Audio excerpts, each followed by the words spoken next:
Welcome back. This is part 6 of my personal messaging system series. And in the last video, what we did is we pretty much started setting up our reply page. So we've gotten our information, and we've also checked to make sure that a button has been clicked, the reply button, more specifically.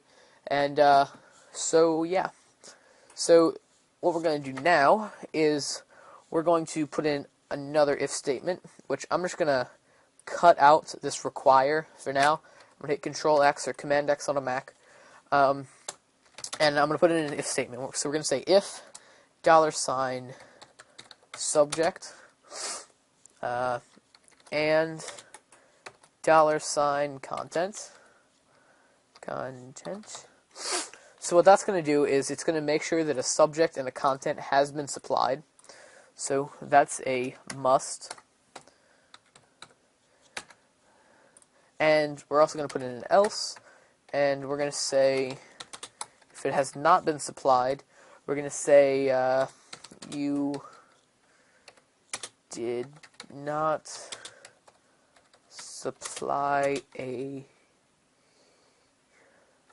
subject and / or message. Just something simple.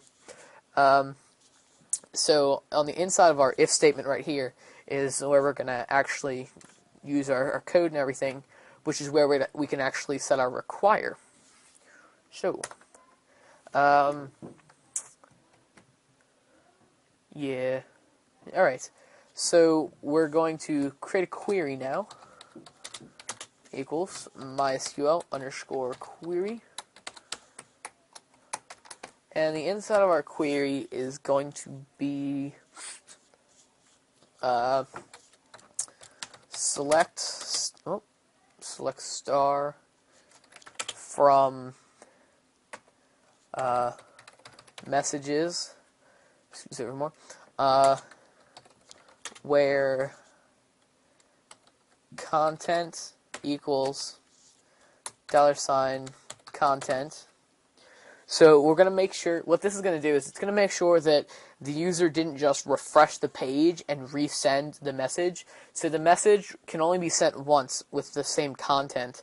So what that's going to do is pretty much it puts in a little protection so that the message can't just, like you can't just refresh the reply page after you send a message. You can't just refresh the reply page, to resend the message. So that's going to be good. And we're going to also say and date. Well, there's no F in and. Date equals $date. Now, don't worry, we haven't created that date variable yet, which we're going to do right now. So we're going to say $date equals date and then parentheses, semicolon rather. So inside of our date, this is the date function. Now, if you want to read up on this, you can go to the official PHP website. I think it's php.net, I believe. Yeah, it's php.net, and you can read up on the date function. What it does is it lets you generate the date, and there's tons and tons of different scenarios you can use. Like, it's pretty much just a combination of using various letters that do various things. So I'm going to say lowercase d, capital D,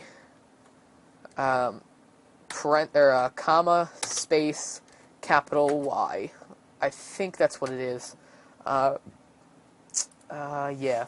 So I'm just going to echo out the date variable right there. So if I refresh, you can see, oh, we didn't actually submit anything, that's why. So you can see right there that our function is working. So if we reply with something, just say test, we click reply, so we sent a date and we sent a message and a title, or a subject and a message rather. So this is our current date, which is May 15th, which means I put this in wrong. So we want this to be a lowercase d, and this to be capital M, I suppose. Yay, there we go. So that sets the date to May 15th, 2010. So that's going to set the current date, which is what we're going to need and what we want. So we're going to say numRows equals MySQL underscore num underscore rows, and off screen, sorry. And this is going to be our query. So what we're going to say is we're going to say if $numRows equals 1, or if it equals 0, which means this message has not already been sent. So we want it to be equals 0. That's 2 equal signs. And we're going to say else, and we're going to echo you can not resend the same messages. So you cannot resend the same messages. So inside of here is we're going to actually insert this information into our database. But before we do that, we need to create another query equals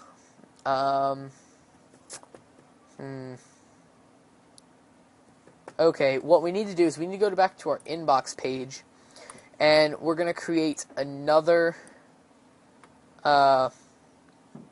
field, if you will, and we're going to set the field, it's going to be an input type equals hidden. So the type is going to be a hidden value, which means it's not going to display anything on the page, which is what we want. So it should be input type equals hidden, and the value is going to be $MSG underscore ID.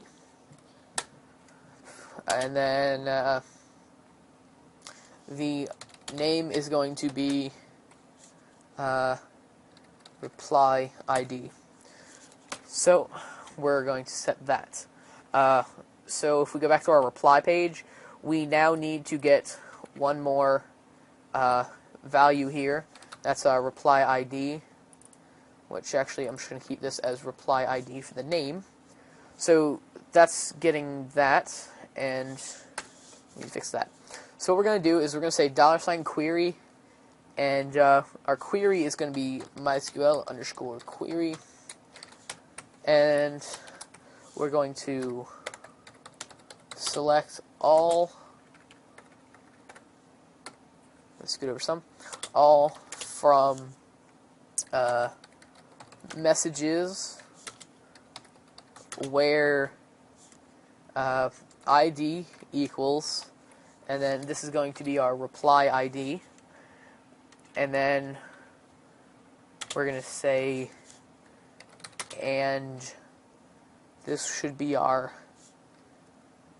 to underscore user equals, and this should be username.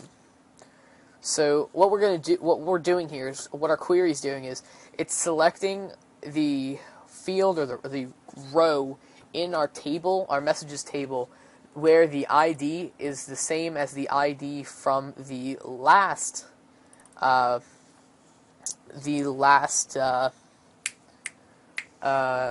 message that was sent that we're replying to.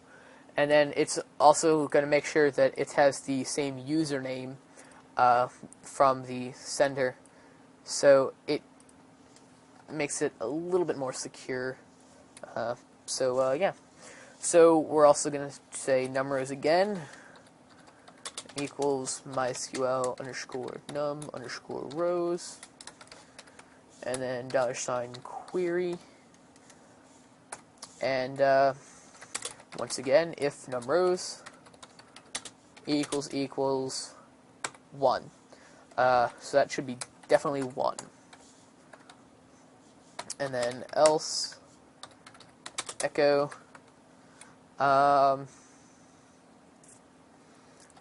no message was sent, an error has occurred.